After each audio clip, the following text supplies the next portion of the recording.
கார்த்திக் ராஜாவுக்கு தெரியக்கூடிய இந்த யோசனை இல்ல வெளியில இருந்து ஆளுங்கட்சிக்கு ஜால்ரா அடிக்கக்கூடியவர்களுக்கு வரக்கூடிய யோசனை ஒரு கட்சியினுடைய தேர்தல் மேலாண்மை பொதுச் செயலாளராக இருக்கிறவருக்கு தெரியாதா? அவர்களுக்கு என்ன தெரியும்ன்றது அவர்களுக்கு தெரியட்டும். அது அவர்களுடைய கட்சியினுடைய நிலைப்பாடு. அவர்கள் மக்கள்கிட்ட கொண்டு போய் எப்படி சேர்க்கணுமோ அதை அந்த முறையில் சேர்த்துறாங்க. பாதிக்கப்பட்ட மக்கள் யாரோ அவர்கள் இன்னைக்கு அவர்கள் அழைத்த உடனே வந்திருக்கிறாங்க. பாதிக்கப்பட்ட மக்களுக்காக தானே குரல் கொடுக்குறீங்க. பாதிக்கப்பட்ட மக்களுக்காக தானே இங்க இத்தனை லட்சம் பேர் கத்திக்கிட்டு இருந்தாங்க.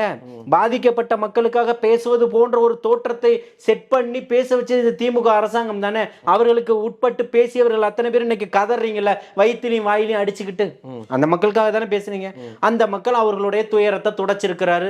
மாசம்தோறும் இருக்கக்கூடிய பிள்ளைகளை இழந்துட்டாங்க. மாதந்தோறும் உங்களுடைய வீட்டில் ஒரு மூத்த பிள்ளையா இருந்து உங்களுடைய குடும்பத்தை நான் வழி நடத்துவேன், என்னால் முடிஞ்ச அத்தனையும் நான் செய்வேன், என்னோட அதிகாரத்துக்கு என்னோட வசதிக்கு உட்பட்டு எல்லாத்தையும் நான் பண்றேன்னு சொல்றாரு.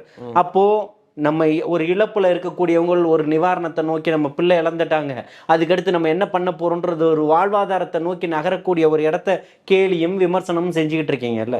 குடிச்சிட்டு குடிகாரர்களுக்கு கள்ளச்சாராயம்னு தெரிஞ்சு அதை கள்ளத்தனமாக விற்கிறான்னு தெரிஞ்சு அது விஷசாராயம்னு தெரிஞ்சு குடிச்சு செத்தவனுக்கு போய் 10 லட்சமும் பிள்ளைகளுக்கு படிப்புக்கு ஊக்கத்தொகையும் கொடுக்கும்போதும் காப்பீடு 5 லட்சத்துக்கும் போடும்போதும் வாழ்த்திச்சு இந்த கூட்டம், கூட்டணியில் இருக்கக்கூடிய கூட்டங்கள்.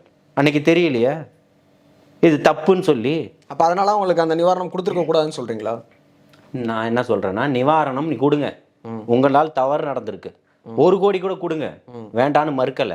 தவறு நடந்தது உங்களுடைய கட்டுப்பாட்டில் தானே நடந்துச்சு, அதை நீங்க ஒத்துக்கிறீங்கல்ல.